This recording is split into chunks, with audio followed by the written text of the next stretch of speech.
Car வெள்ளத்தில் அடித்து செல்லாமல் இருக்க கார்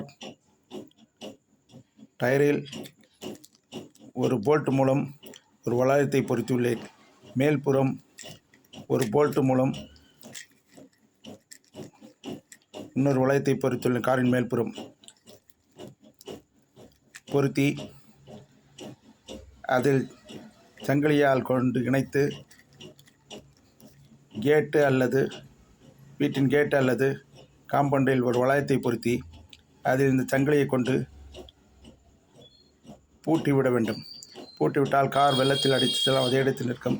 காரில் இருந்து டயரில் இருந்து காற்றை இறக்கி விட்டாலும் இன்னும் சேஃபாக இருக்கும். அதன் பிறகு அதனை தண்ணீர் உள்ளே புகாமல் இருக்க ஒரு கவர் திக்கு பிளாஸ்டிக் கவர் அல்லது தார்பாலினை காரின் கீழே வைத்து அதன் மேல் காரை ஏற்றி அதன் சுற்றி நன்கு மேல்புறமாக கட்டிவிட வேண்டும். கட்டிவிட்டோமானால்